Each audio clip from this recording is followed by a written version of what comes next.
Hello student, बहुत बहुत स्वागत है डीके सर क्लासेज में। उम्मीद है कि स्वस्थ होंगे, मस्त होंगे और तैयारी एकदम जबरदस्त चल रही होगी बाबू।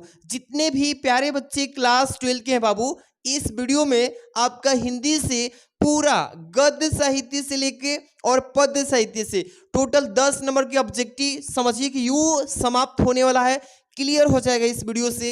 टोटल देखिए इस वीडियो में बाबू मैं आपको ये तो देख रहे हैं ना पद साहित्य, यहाँ पे पद साहित्य लिखा है ना, तो ये पद साहित्य से इस वीडियो में टोटल में अभी आपको 30 प्रश्न बताऊंगा। इससे बाहर एक भी क्वेश्चन नहीं आएगा। इसके बाद गद्य साहित्य, पहले पद्य साहित्य बता रहे हैं, इसके ठीक बाद यहां से 31 क्वेश्चन पद्य साहित्य से भी बताएंगे। तो ये दोनों आप अच्छे से अगर तैयार कर लेते हो तो 5 नंबर का गद्य साहित्य से और ऐसे ही 5-5 नंबर का दोनों में से आएगा बाबू। समझिए कि इस वीडियो से आपका 10 नंबर बिल्कुल आराम से तैयार होगा। तो वीडियो को प्यारा सा लाइक कर देना और चैनल पे पहली बार हो सब्सक्राइब करके बेल आइकन प्रेस कर लो। और आपका समझिए कि आज की इस वीडियो से टेस्ट भी होने वाला है कि पहले प्रश्न इससे बाबू देखेंगे और एंड तक चलेंगे।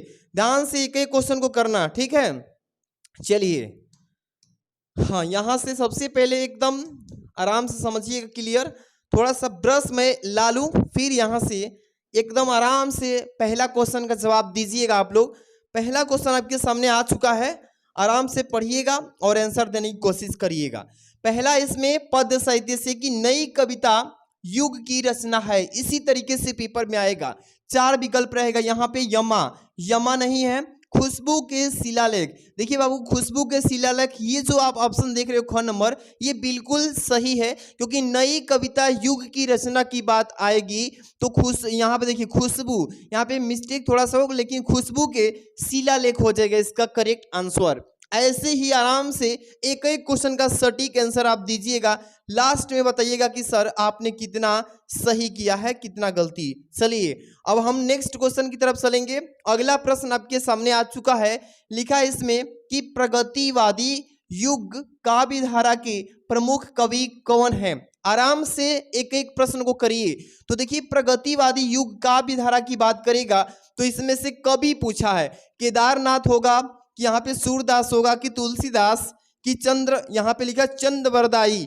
तो यहाँ पे पहला जो ऑप्शन देख रहे हो बाबू यानी केदारनाथ अग्रवाल, ये बिल्कुल सही है क्योंकि ये जो है प्रगतिवादी युग काव्य धारा के क्या है, प्रमुख कवि के रूप में माने जाते हैं। आराम से एक एक प्रश्न का आंसर याद कर लो बाबू, ठीक है।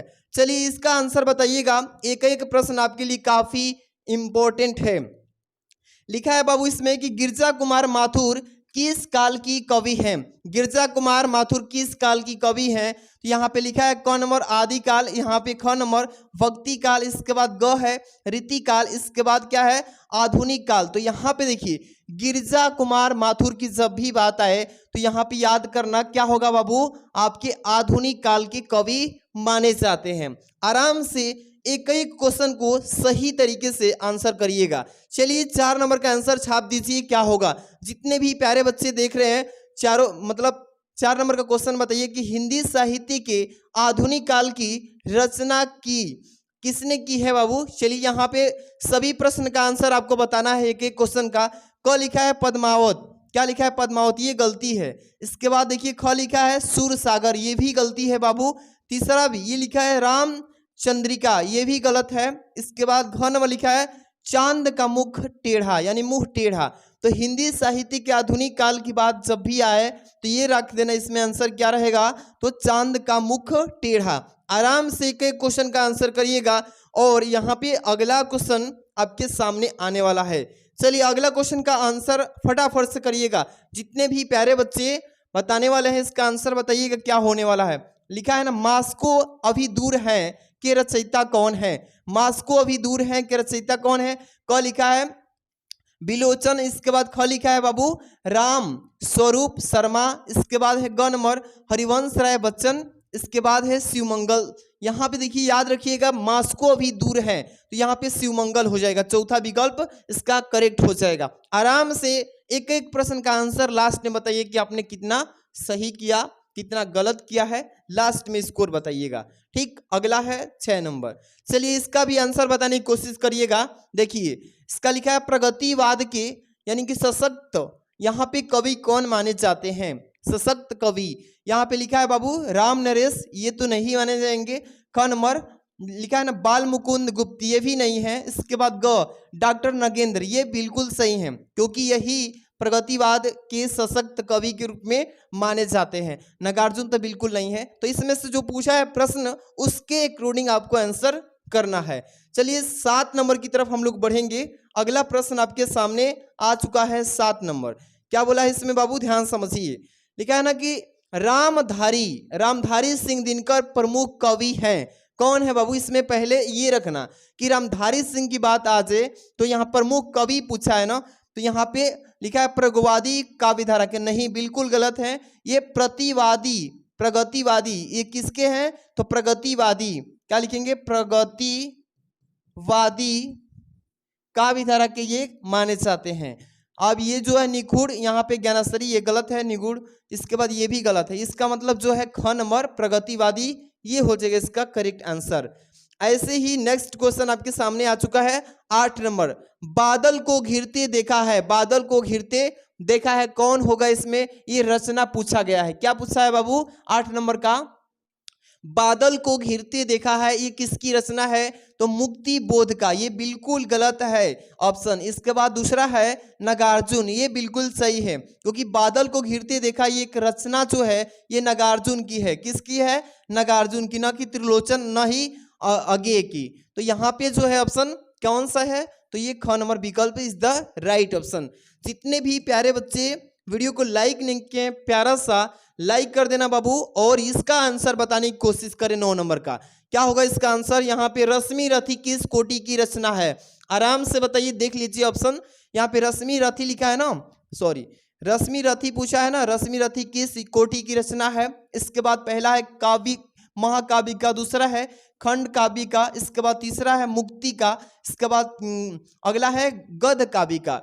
तो इसमें रश्मि रथी की बात आएगी तो खंड काव्य, याद रखना क्या होगा, खंड काव्य। यहाँ पे जो है खंड काव्य के माध्यम से इसको रचा गया था, तो याद रखना। इसके बाद 10 नंबर का आंसर जल्दी से जल्दी कमेंट में बताइएगा। देख रहे हैं कितने बच्चे इसका आंसर कर पाते हैं, जल्दी से जल्दी कमेंट में छाप दो। हरी घास पर क्षणभर कृति किसकी है, यहाँ पे ये प्रश्न पेपर में आया हुआ है। हरी घास पर क्षणभर कृति जो है किसकी है, तो भवानी प्रसाद मिश्रा, बिल्कुल गलत। यहाँ पे बाल कृष्ण शर्मा, ये भी गलत है। इसके बाद अगे ये सही है क्योंकि सचितानंदन बाबू क्या है, सचितानंदन, सचितानंदन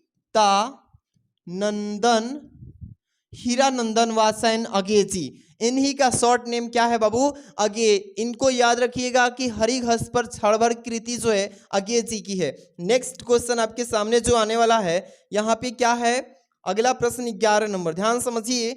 कितनी नावों में कितनी बार काव्य कृति किसकी है, याद रखिए कि कितनी नावों में कितनी बार काव्य कृति पूछा है ना, अगे। देखिए उन्हीं की है, सचितानंदन हीरानंद वासैन अगे जी की। यही विकल्प पहला जो है बिल्कुल सही हो जाएगा, न कि हरिवंश राय की, और न ही गिरिजा कुमार माथुर, और न ही सुमित्रानंदन पंत, ये तीनों विकल्प सही नहीं है, ये अगे जी की है, ठीक है, याद रखिएगा।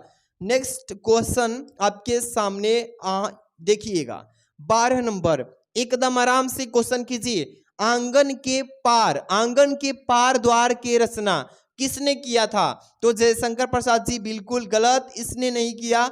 महादेव वर्मा, ये भी नहीं। अगे जी, देखिए याद रखिएगा, अगे जी से तो 1-2 क्वेश्चन बिल्कुल आराम से पेपर में देखने को मिलेगा ही मिलेगा, इसलिए याद रखना बाबू, आंगन के पार द्वार की रचना किसने किया, तो अगे जी ने। आराम से एक एक प्रश्न का आंसर याद रखना। चलिए आगे हम चलते हैं। अगला क्वेश्चन है 13 नंबर। क्या बोला इसमें, अगे द्वारा संपादित सप्तकों की संख्या कितनी है बाबू, अगे द्वारा संपादित सप्तकों की संख्या कितनी है, 1, बिल्कुल गलत। 2, ये भी गलत। 3, ये भी गलत। 4, कितने हैं बाबू, 4 हैं। आप चारों याद करके रखना, इस तरीके से पेपर में पूछेगा ही पूछेगा। अगला जो चलते हैं यहाँ पे 14 नंबर। अगला प्रश्न क्या है, 14 नंबर।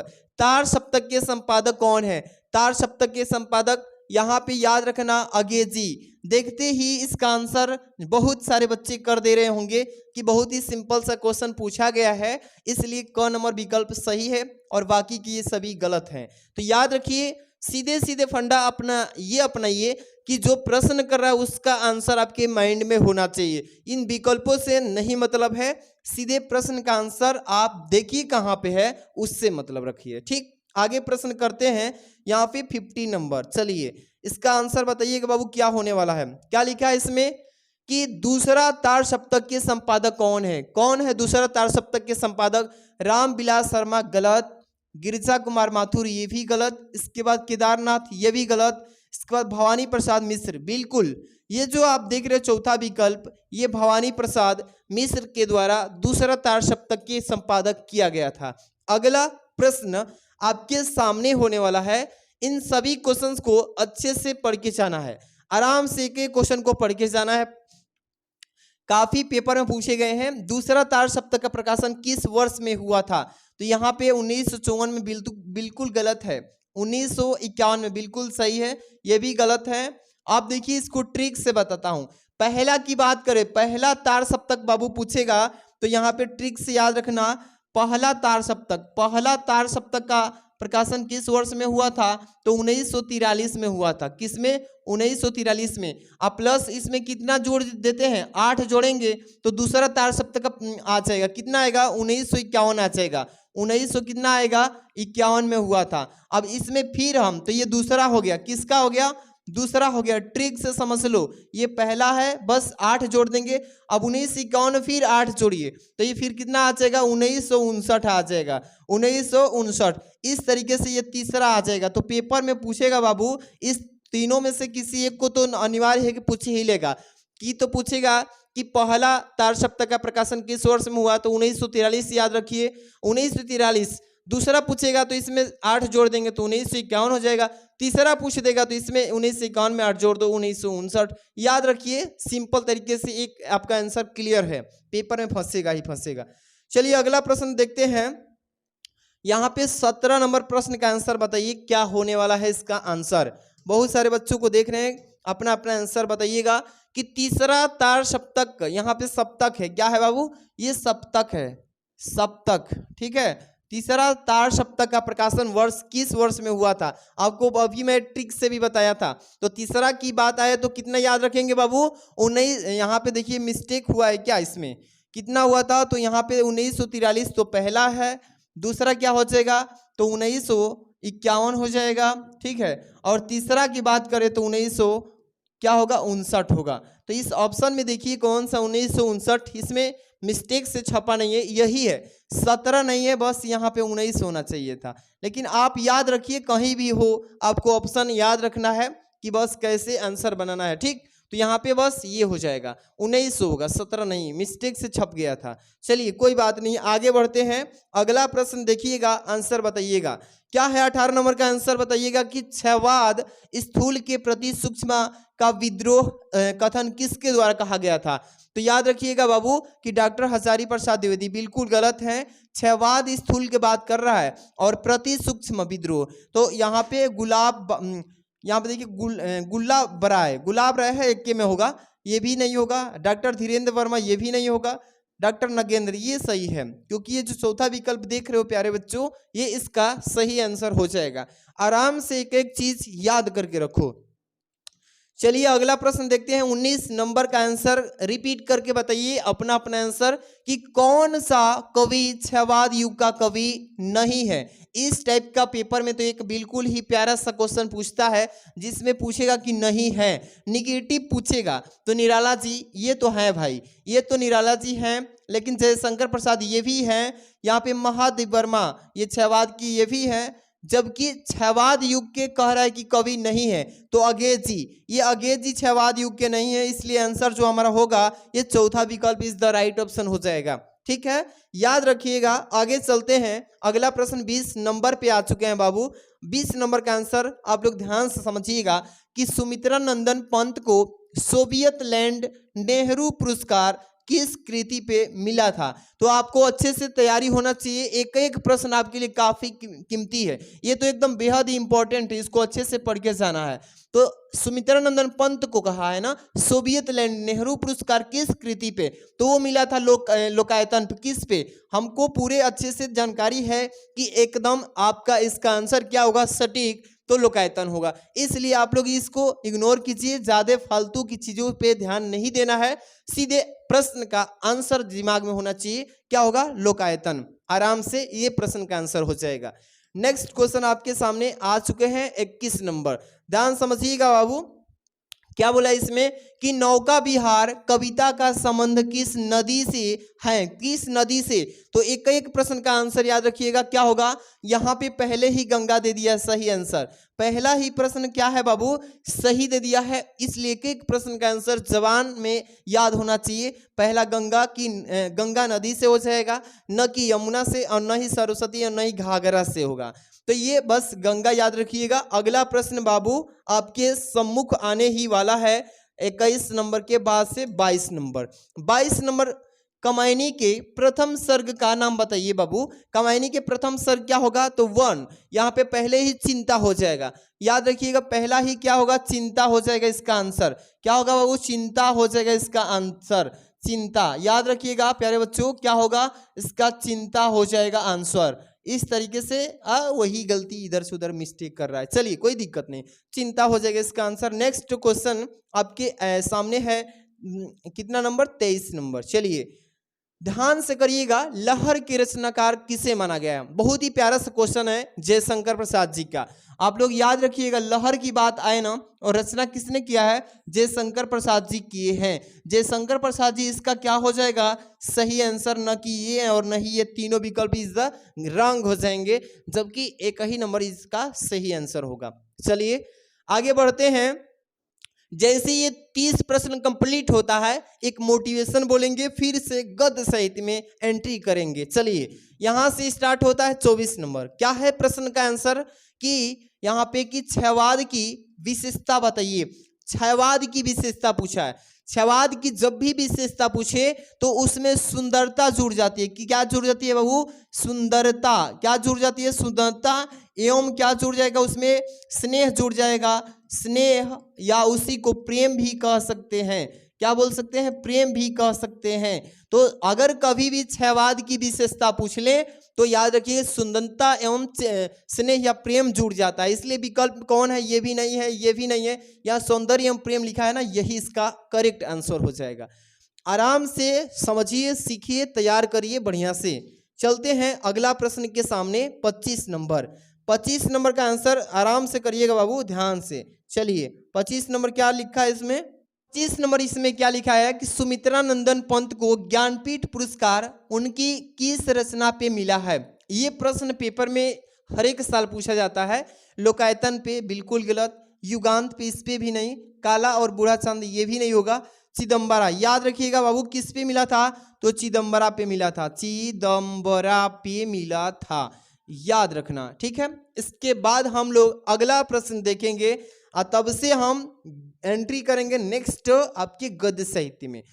प्रकृति का सुकुमार कवि किसको कहा गया है, प्रकृति का सुकुमार कवि किसको कहा गया है बाबू, रामधारी सिंह दिनकर, ये भी नहीं, गलत है। जयशंकर प्रसाद, ये भी नहीं होंगे। इसके बाद सुमित्रानंदन पंत, बिल्कुल सही, क्योंकि सुमित्रानंदन पंत को ही प्रकृति का सुकुमार कवि के नाम से जाना जाता है, और ना ही महादेव वर्मा। ये तो एकदम तीसरा ही विकल्प सही है। आराम से ऐसे ही आंसर बताइए। लास्ट में हम लोग अभी डिस्कस करेंगे कितने आपने सही किया और कितना आपने गलत किया है। चलिए, परिवर्तन किस कवि की रचना है, 27 नंबर का आंसर बताइए कि परिवर्तन किस कवि की रचना है, तो सुमित्रानंदन पंत, बिल्कुल सही, 100% सही जाएगा पहला पे, न कि निराला, न कि रचनाकार, न कि धुलिया। तो इस तरीके से आप पहला आंसर याद रखिएगा, यही इसका क्या हो जाएगा बाबू, Sumitranandan Pant is the right option. अगला प्रश्न बाबू देखेंगे, ध्यान से समझिएगा।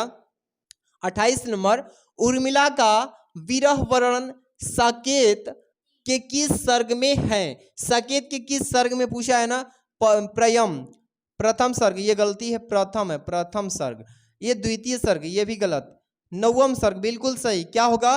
नवम सर्ग हो जाएगा, क्योंकि नवम सर्ग में ही उर्मिला का विरह वर्णन को संकेत के रूप में लिखा गया। ठीक है, अगला प्रश्न 29 नंबर पे आ चुके हैं। 29 नंबर का आंसर बताइएगा कि हरिऔध का पूरा नाम क्या है?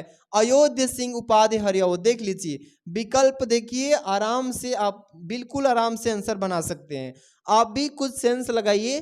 पूरा नाम हरिऔध जी का उपाध्याय सिंह, यहाँ पे देखिए अयोध्याय सिंह उपाध्याय हरिऔध बोलते हैं इन्हीं को। ठीक है, पूरा नाम। चलिए लास्ट इसका 30 नंबर क्वेश्चन है, आराम से समझिए। लिखा है ना कि मैथिली षड़गुप्त की रचना कौन सी है? तो रस कलश बिल्कुल गलत, सिरधराज बिल्कुल सही। यहाँ पे जो ख नंबर विकल्प दिख रहा है बाबू, मैथिली षड़गुप्त जी की यही रचना है सिरधराज। आराम से तैयारी कीजिए, एक एक प्रश्न का आंसर बिल्कुल बेहतरीन तरीके से याद कर लीजिए। आपको मैंने अभी क्या सिखाया सर? अभी सिखाए हैं, इसके बाद अभी हम पद से अब गद्य पे चलेंगे। अभी हम लोग पद साहित्य से, किससे बाबू? पद साहित्य से अभी हम लोगों ने कुल कितने, कुल 30 प्रश्नों का यहाँ पे सॉल्यूशन किया है। 30 प्रश्न में से आप कितने सही कर पा रहे हैं? जिस बच्चे का 25 भी सही है वो भी कुछ सही चल रहा है। जिस बच्चे का अगर 28 किया है तो बहुत ही बढ़िया है। जिस बच्चे को 30 ने 30 किया है बहुत ही बेटर है। अभी अपना अपना स्कोर बताइएगा पद साहित्य का। इसके बाद गद्य में एंट्री मारेंगे। गद्य साहित्य का एक एक प्रश्न, बस 31 क्वेश्चन उसको तैयार करके जाना गद्य साहित्य से। गद्य साहित्य में भी टोटल 31 क्वेश्चन बताएंगे, बढ़िया से पढ़ लेते हैं, इससे बाहर नहीं आएगा। चलिए